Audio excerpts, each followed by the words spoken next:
morning, ladies and gentlemen. A very warm welcome to you on Business Today Television. I'm your host, Shail Bhatnagar, joining you from New Delhi. The markets have started on a very fine footing as far as Monday is concerned. Nifty up 123 points at 24,471. Remember, this is a 5-month high for the index, and for the fourth consecutive week in a row, Indian equities are on a green tick. We'll request the PCI to kindly put out the chart of the Nifty daily and the weekly in front of you, and you'll see how prices have moved substantially on the index itself when it comes to momentum on the long side. The reason, ladies and gentlemen, is fairly easy to grasp. I'll request the PCI to kindly put out the chart of crude oil futures. This is a weekly chart right in front of you. And what you see is prices slumping below $57, $58 a barrel.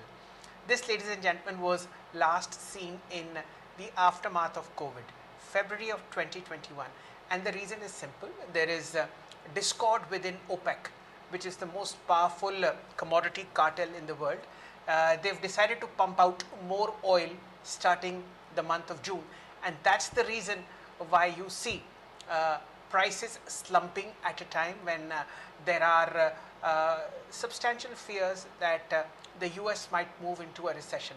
So breakdown in demand coupled with higher output is what is happening to crude oil prices, and lower crude oil prices are very good for Indian equities because crude is India's largest import item.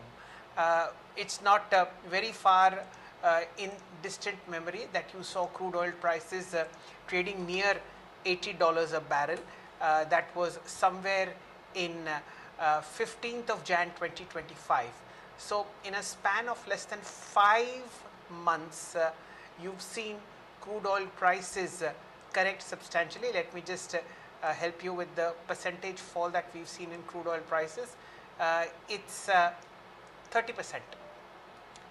From a high of about $80.44 a barrel on 15th of Jan to about less than $56 a barrel when you see prices today. So that is the slump, and this is reflecting very, very positively on oil marketing companies. They are amongst the top gainers.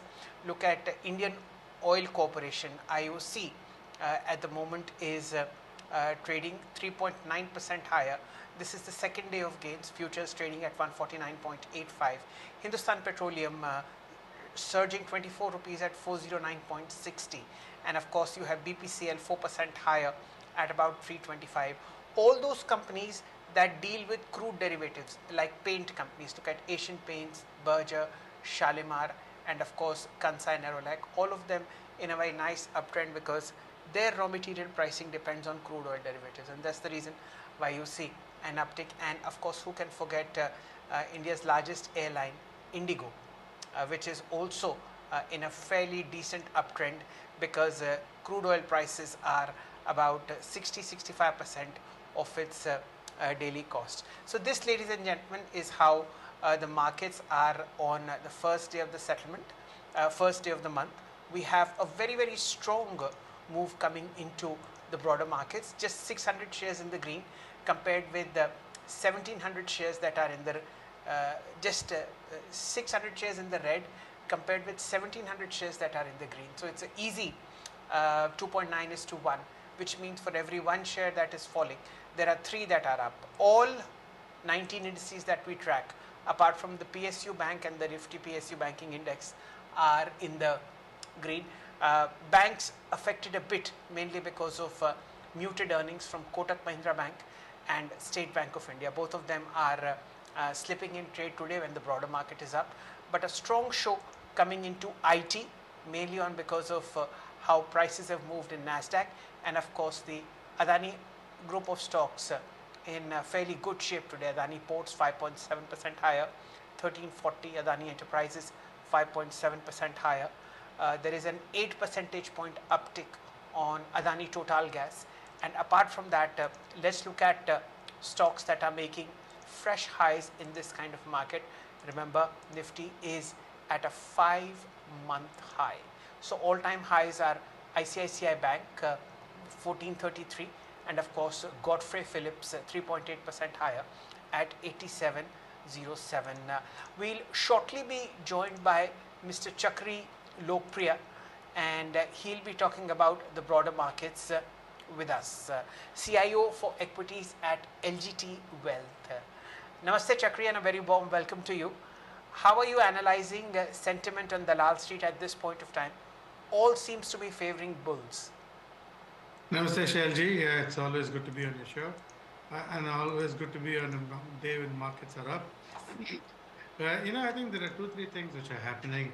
One, as you rightly pointed out, at least in the short term, because there are 2 things to it. One, in the short term, oil falling is a good thing because it provides respite for imports, with the largest import in the country, and it also lowers the fiscal deficit.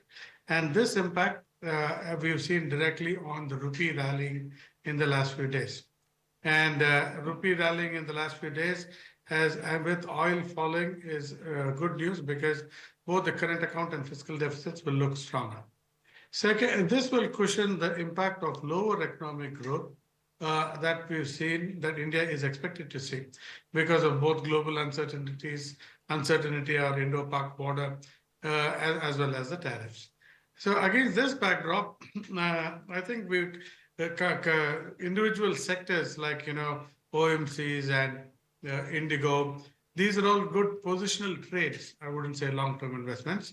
And on the other hand, we still maintain our bias towards cyclical.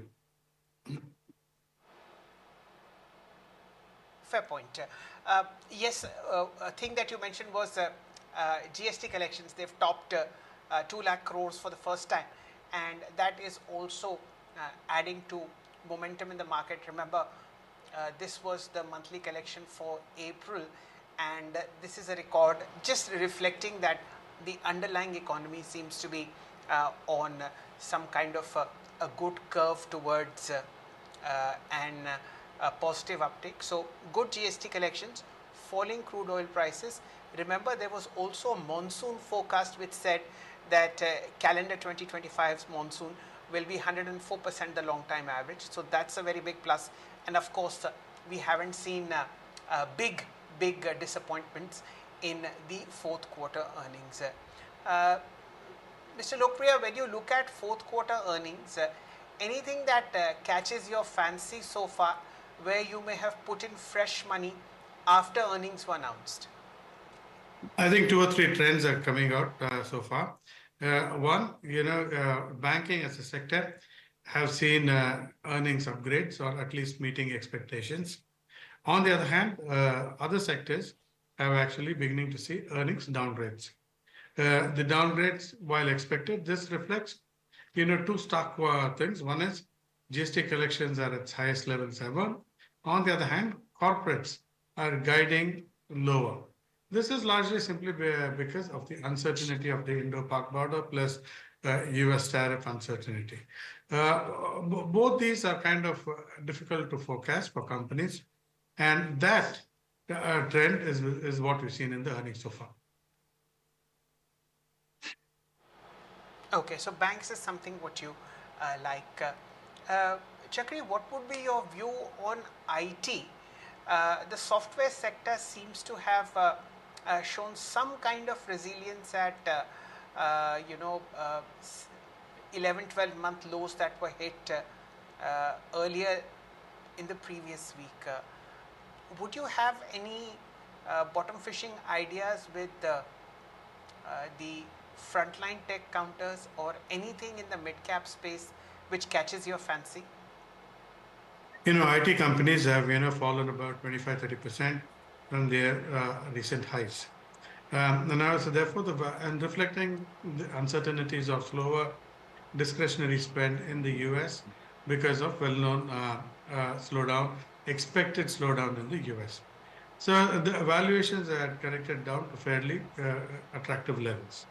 So against that backdrop, when companies reported, they were also cautious, but the order books are still there. So this is a dichotomy saying that order books are there. As the uncertainty recedes, the orders will come back live. So given this uncertainty as well as attractive valuations, I think a bottom has been found, and therefore one could buy into an HCL Technologies and TCS, or even an Oracle Financial Services. Oracle is a nice name that you pull out. This, of course, is one of the top performers over the last 3 years or so. Quality money has been made in this one. I remember discussing Oracle below 4,000 rupees, and it's hit 5 digits, now relaxing somewhere like 8,600. Chakri, any view that you would have on defense stocks? We've seen a very, very sharp uptick on Mazgaon, which has hit a record high. Strong moves coming into Garden Reach, BDL, even Cochin Shipyard.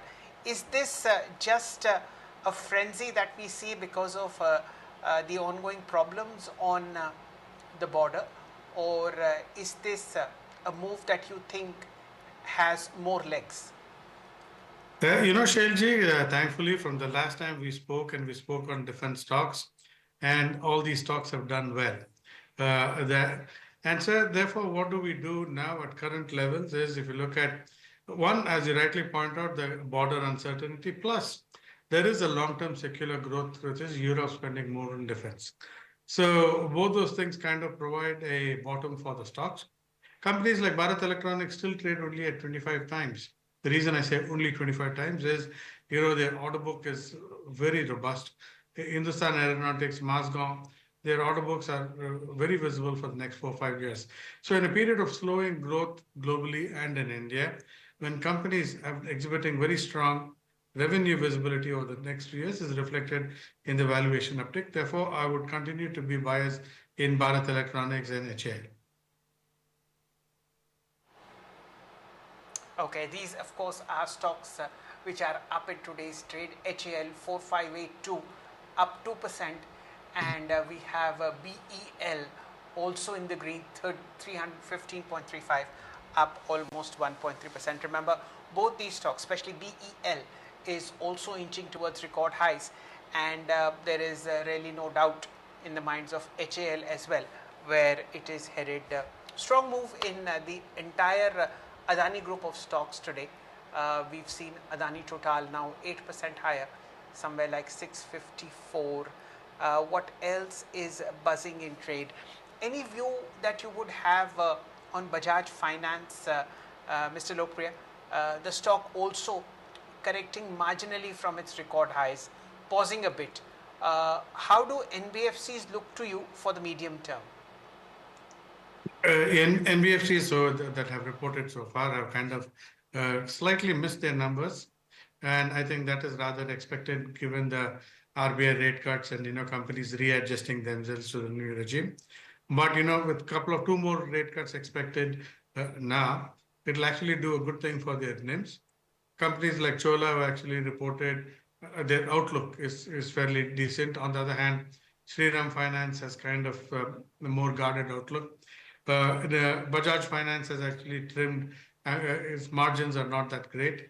So against the backdrop, I would be biased, but buy maybe into a Chola and buy into housing companies like PNB Housing and Canfin Homes. Yeah. Yes, PNB Housing in particular, Mr. Lokpriya, there was a change in hands when it comes to the last, I think, 10% stake which one of the long-term investors held. That transaction actually happened at a premium to the offer price. What is looking good to you in PNB Housing? What would be a nice one-year target for this stock? PNB Housing and the other housing companies, they all benefit from one secular move, which is RBI cutting rates, and RBI expected to cut rates some more, another 50 basis points over the course of this year. So what this does is hopefully lowers the borrowing cost for new home buyers, and therefore increases volumes. Second, for existing home buyers, it lowers their EMI costs, and therefore it also shores up the bank balance sheets. I mean, then the underlying company balance sheets of these companies become more secure. Against that backdrop, their cost of funds is also likely to come down. Now, if you take all this into account, like if you take PNB Housing, is trading at hardly 1 times price to book value on a forward basis, which is very inexpensive even by its own valuation history. So the stock can easily trade at least 30% higher over the next 1 year.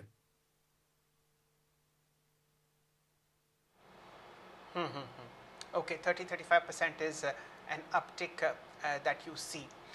Any view that you would have on the oil marketing companies? Any favorites, Chakri, that you would have between BPCL, HPCL, IOC, even the other OMCs, the other refineries such as MRPL and Chennai Petro? Any views on this sector against the backdrop of this dramatic fall in crude oil prices? As you rightly point out, the fall in crude oil prices clearly will do good things to their margins, and therefore they are good buys as a what you call positional trade. Simply because there is a regulatory uncertainty of whether they would be asked to cut petrol, gasoline prices, and margin passbacks, etc. And therefore, but as a trade, clearly IOCL is the cheapest of the lot, and then HPCL. Okay, IOC and then HPCL, fine. And any views in the capital market segment? We see a very strong backing coming onto BSE. It's again headed for a split. MCX is doing pretty well. Some of the broking and background companies such as CDSL seem to be back in the uptrend. Any favorites in this space? This as a space we kind of avoided because these are more volume-driven names rather than any pricing power driven. So they are always good buys. BSE has been a phenomenal stock to have bought it 6 months ago, 1 year ago, 1.5 years ago. So I think at current levels it's fairly expensive. So I'd clearly buy it for an investment. But remember, this is the way at least we look at it, is the more volume games. Okay, fair point. Are there any spaces other than the capital goods space that you are avoiding? Consumer staples. While the monsoon is good and the margins of these companies have kind of disappointed. And if you look at Hindustan Lever or Nestle, their volume growth is hardly in the very low single digits. And so they're investing in trying to do more of advertising, trying to do all various promotional activities which will further dent their margins. And this is kind of, while valuation for an Hindustan Lever has corrected fair bit, it's still an expensive stock. So consumer staples in general we would avoid as a because there is no pricing power.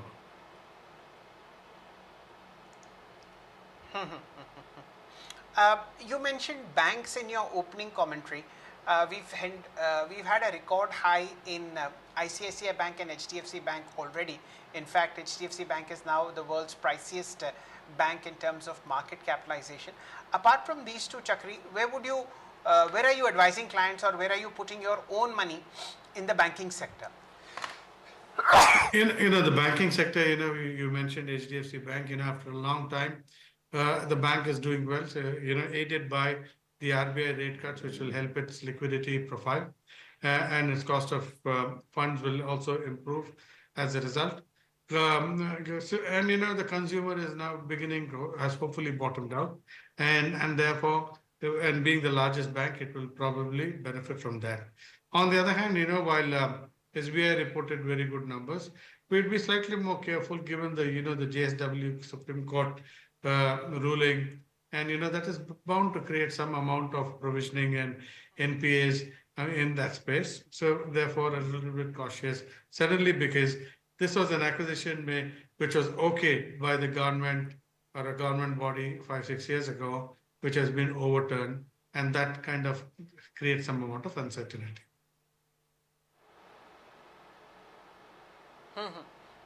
Okay, and And a view on the new economy stocks. How about erstwhile Zomato, now Eternal? It's up 4% in the quarter gone by. Paytm has added 7%. We've had a lot of naysayers on Nykaa, but Nykaa is also up 11% in the past 3 months. Would you have a favorite here? I would clearly stay away because this is a very volatile market. In a volatile market, these stocks can pretty much correct back. Given that even after with the run up, the valuations are quite stretched, and with competition down the road for Eternal and Swiggy, in terms of Amazon, etc., getting into the picture, we would stay away given that they've already run up a fair bit. Okay, fair point. That's an interesting stock to discuss. One thing also that fell off the radar were the capital goods space, Chakri. The likes of ABB, Siemens, BHEL, L&T, something that we seem to have forgotten on our radars. But is this something that attracts you at these current corrected prices? Where do you see value at this point of time in the MNC capital goods space sector? Cummins is always a company which has commanded a premium to its valuation, given that both its local and global presence, which gives it a access to some of the global products, which are high margin products, to be able to be sold in India. And with the power sector kind of will remaining in secular growth, at least for the foreseeable future, would buy into Cummins, and more importantly, would probably buy BHEL. Okay, this is the PSU setup that you're referring to. Within the PSU segment, Mr. Lokpriya, what is looking attractive apart from the defense and the PSU banking space? Anything that catches your fancy? Of course, you've mentioned oil marketing companies too, but railways or maybe something else within the PSU segment that catches your eye? Railways have done well recently, and therefore we'll just wait for the earnings to come by to understand the order book. In defense, we've discussed, yes, Bharat Dynamics is another name which we continue to buy. It looks fairly still okay. Within banks, we've said that, okay, Indian Bank, NPAs are very low, numbers were very good, the reported numbers and earnings, valuation is attractive. I think, in the capital goods sector, like instance BHEL that we've discussed. So there is enough, and of course trading plays in the refining space, which is the IOCL. So I think there are enough pockets that we could invest in.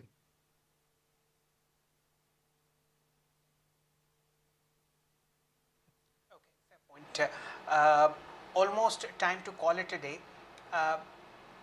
Mr. Lokpriya, any view on the Nifty from now on?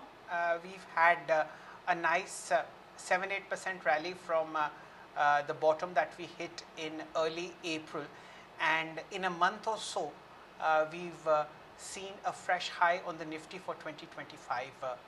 Any thoughts on where the index could be headed?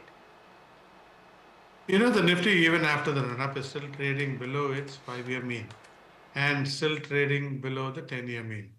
From that perspective, the market is still, the valuations are still okay. Now, therefore, but the outliers remain. If there is an Indo-Pak, some kind of flare-up, or if the new uncertainty, if anything new comes up in tariff or on the global front, are the reasons that the index can correct. Otherwise, the valuations are still below the 5-year mean. Okay, that's a fairly solid kind of a view that you've come in. But record highs in the Nifty Bank and Fin Nifty that has also done a fantastic job in the last 4 weeks or so, and some kind of bottom being set on the IT space. What are the estimates at your end when Nifty will scale its previous peak, whether it could be time or whether it could be maybe any other metric that you have in mind? Bearing the outside, the outliers, like, if there is an indoor park uh, flare up, things like that, those ones will clearly change estimates, or a new uncertainty comes up in the tariff war. I think earnings have bottomed out. They'll probably be about 8 to 10% higher by the end of this year. And Nifty can probably be about 10 to 12% higher by the end of this year from current levels.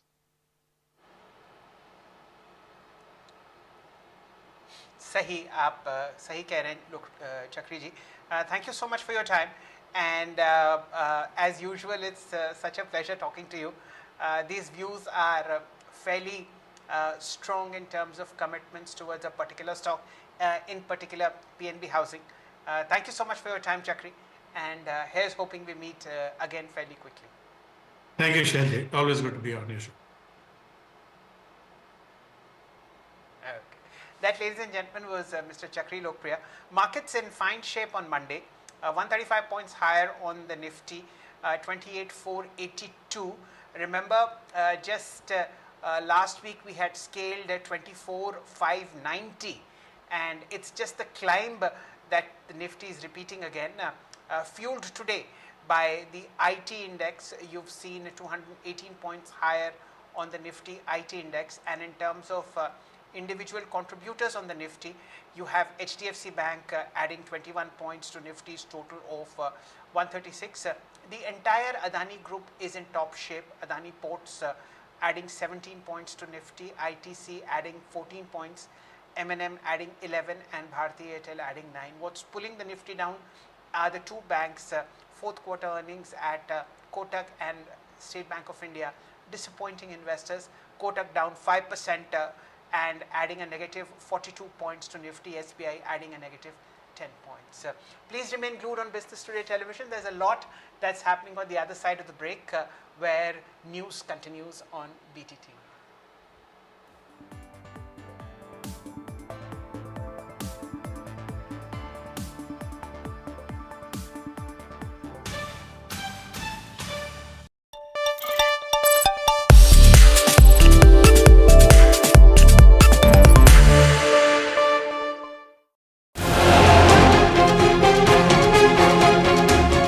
Lieutenant General Asim Malik, the current Director General of Pakistan's Inter-Services Intelligence, or ISI, is also now the